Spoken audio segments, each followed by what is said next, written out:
Hello YouTubers, Victorinox fan here with another quick video.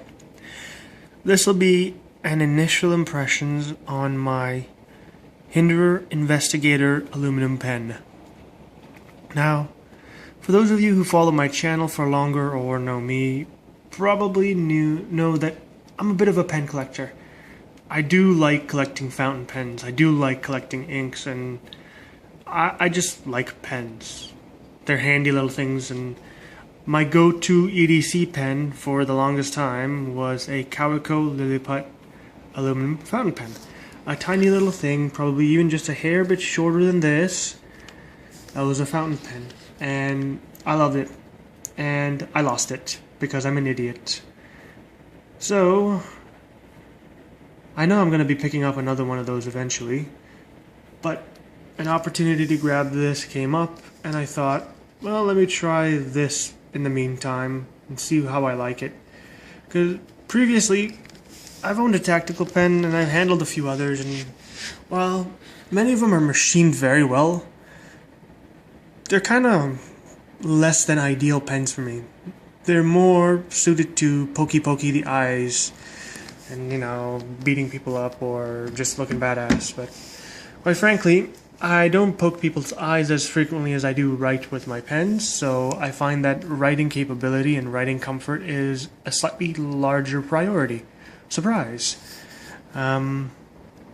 This one intrigued me because, one, it was compact, it's fairly small, aesthetically it was appealing, it definitely looks a little bit more tactical, but it's not... it doesn't look ridiculous, let's just put it that way. And it's fairly light. It's not too heavy, which you'll find that, especially for ballpoint pens, you really don't want a super heavy pen.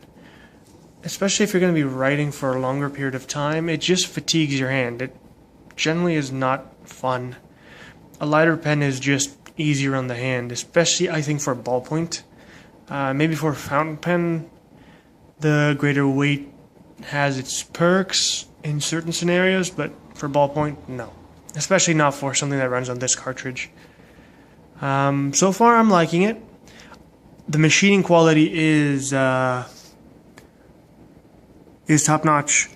Really, the lines where the cap screws onto the back or the front are very, very well machined. And that's not a surprise to me because Hinderer, his knives are impeccably machined, so I wouldn't expect any less from his pen. So you're definitely getting a very well-made pen. Make no mistake.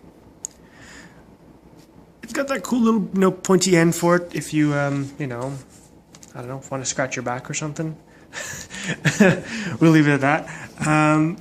Or use it in whatever means you feel is necessary. There are a couple problems I have with it.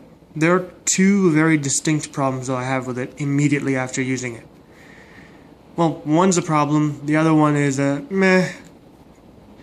The problem, I'll get out of the way, are these ridges. They look cool, right?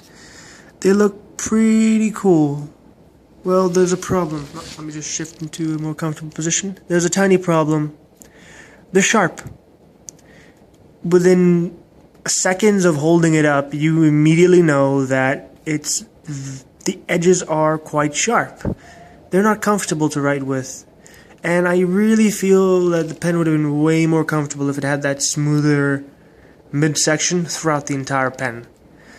Now I realize, I guess, for the other design of this pen, these ridges make sense, but I can immediately tell you that unless you're using gloves, you're going to feel kind of uncomfortable with this, especially if you tend to grip your pens a little harder like I do. So I'm probably going to have to knock off the edges with some sandpaper to make it better. And the other thing that I'm not particularly huge on is, well, kind of meh on, is the cartridge.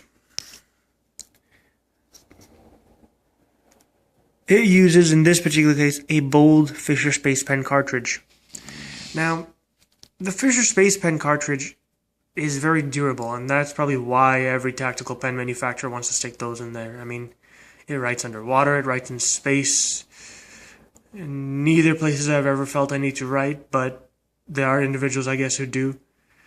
But its writing performance is average at best, to be honest. Like, it's decent, it's not bad, it's better than like your cheap disposable pens. It's mid-quality, I'd say, but there are better cartridges. I find there are better gel, there are better rollerballing cartridges for a writing experience. I find this is durable, but for such a nicely machined pen, the cartridge just always feels kind of, it's okay. It writes, it does the job. It's nothing spectacular. This is the bold variety, so it's a little bit better than the fine or the medium. No, the medium I'd say is equal to the bold. But it's not going to, blow you away. It's not going to like really make you go, wow, that is a writing experience. And there are pens that have done that. So like, this feels really good. Like a good Mont Blanc cartridge, way better. But I mean, if you guys know of a good alternative cartridge that'll fit in here, even with a slight modification, let me know. Because this is a cool pen, but when you write with it, it's a little boring. But hey, that's just me. What do I know? Overall, though, if you are into the more tactical pen market, you'll probably like this. I think this is more practical than many of them out there, especially those that are really heavy. I think this is definitely a more practical alternative than most of what's out there. And I really think that Hinderer has some of the best machining I've seen. Flat out, like the machining on this is impeccable. So yeah, those are my initial impressions. Hope that was helpful to some. Peace out. Have a good one.